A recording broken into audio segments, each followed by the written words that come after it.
I'd like to start off by showing you a couple of bass guitars. This is a Fender Precision. The Fender Precision was actually the first solid body electric bass guitar, which originally came out in 1951. This is the refined version, which probably came into being at around 1956, and it's how they've been made ever since.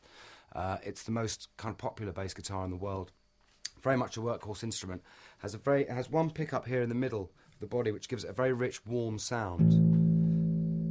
Where you see the emphasis on sound is kind of in the middle of the note, rather at the front. And although depending on where you play it, which is something I'll come on to later, you get varying degrees of attack. If you play up near the bridge being the bit holding the strings at the body here, you get more attack, getting warmer and rounder as you move towards the neck.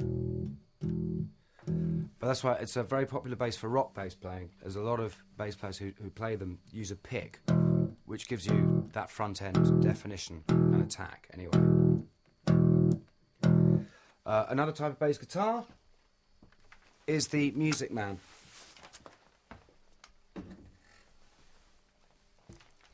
This also was designed by Leo Fender when he set up his own company, Music Man, in the 70s.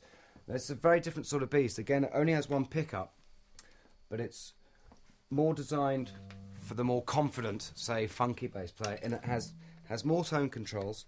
It has a middle, and it has a top end. It has a lot more defined high end, which is great for things like slapping.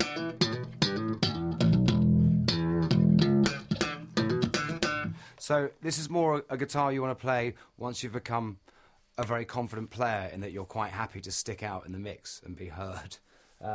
But I don't usually play either of those, because what I'm going to be showing you is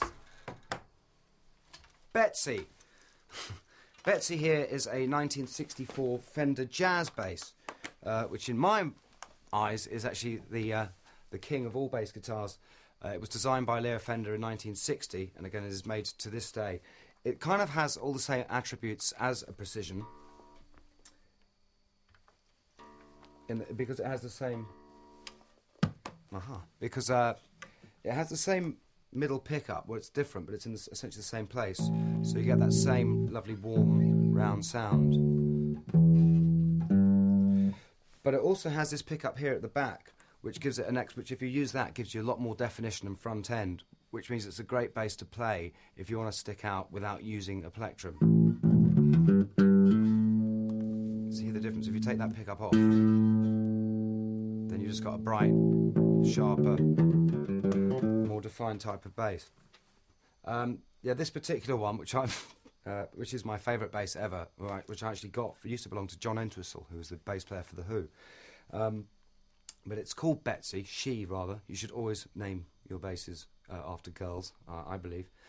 You won't get that with any other course. She's called Betsy because actually the great English guitarist Johnny Marr once said to me that you should name all your guitars, but you should name all of them Betsy. That way none of them think they're being singled out for favouritism or being left out. And I tried this for a while, but I did find, actually, that no matter how many times I called my guitars Betsy, only this one, in fact, was Betsy.